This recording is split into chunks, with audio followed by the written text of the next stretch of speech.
I talked about the fact that we're going to look at research and development. How Excellent. much we know that, yes, there has been, some sort of research and development in the agricultural sector, Right. but shouldn't it be ramped up at this particular point in time?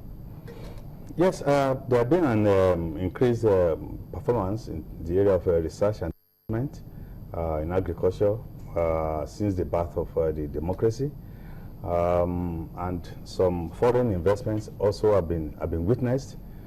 But the issue is continuity in that area. The total amount spent on research and development on agriculture is still very low.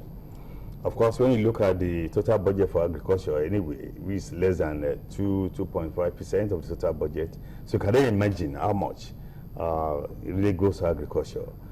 In some countries where they spend billions of dollars on agricultural research, we are far behind in this area. And that means that the various research institutes and universities need to be properly geared up and challenged. That look, we want certain commodities that can be produced, rice, well, why 3 months? Why not 2 months? And they can then carry out genetic research, whereby they can easily get rapid growing rice varieties. But then some grants have been given to some universities and some other research institutions to, bring out items such as what you've just said. Yes, I agree with you. Some grants have been given, but the Agricultural Research Council of Nigeria has not really been able to complete the grant. At the time we talked about the performance of Agricultural Research Council of Nigeria, we found out that they were not really properly mobilized to complete various research studies that about 3 years ago. I think the federal government should now look at these so that let them finalize those about 24 key research studies were being funded then. I think we need to round up such and make it available, remove it from the shelf and transfer it to the farmers. So the first stage of research has not really been completed by Agricultural Research Council of Nigeria. And the second stage should then be now transferring these to the farmers in terms of extension programs. Two, the private sector has not really been seen to be so much interested in agricultural research. Not much. And if you look at the private sector investment in agricultural research, it's as low as about 500 million. Maybe the reason why that is happening is because the private sector feels that the universities and other research institutions are getting grants from international organizations, and so they feel they shouldn't be as forward as I don't think so. It should be. I don't think so. Research is a long-term project, and the results do not come so quickly. And the private sector is interested in what they are going to gain immediately. And therefore, they rely on the various research findings of foreign countries. And of course, many of these private sector, key private sector organizations, they have bases in developed countries. So most of their various research activities are carried over and just passed to them. But the government needs to encourage them through some incentives. Look, you need to fund certain research programs that are even germane to your various organizations.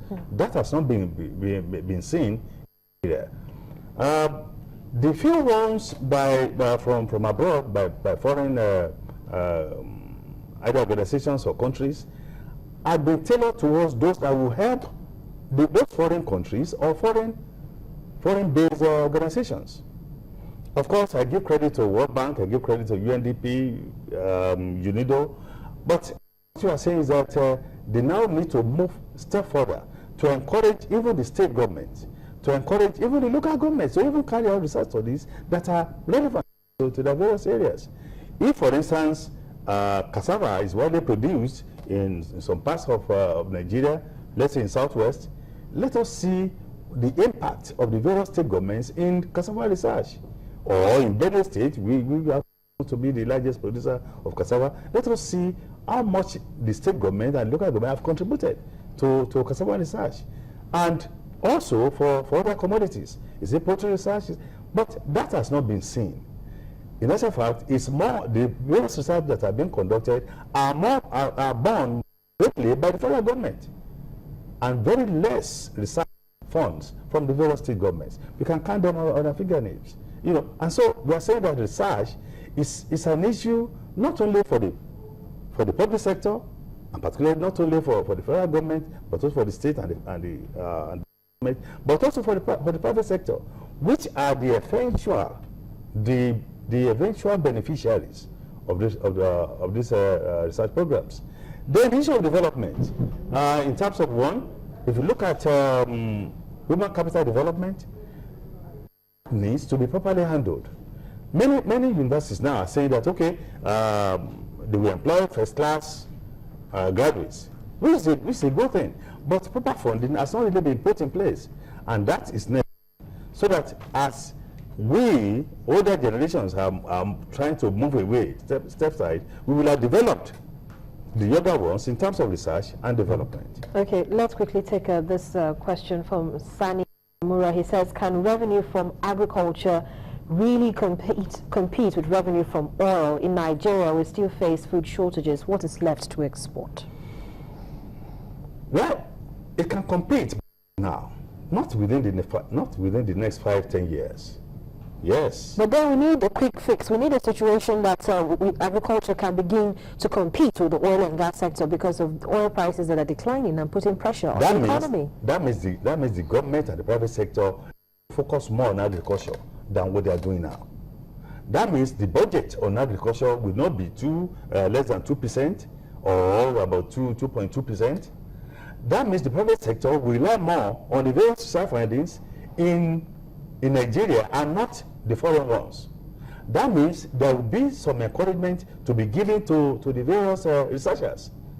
The researchers who will say that, okay, we need X million to carry out a particular research which can benefit all the people in the country, but they are saying, oh no, have this peanuts. After all, the reward of teachers is in heaven.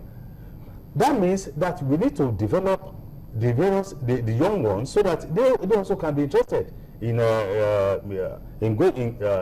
their masters and PhD, and therefore be interested in research.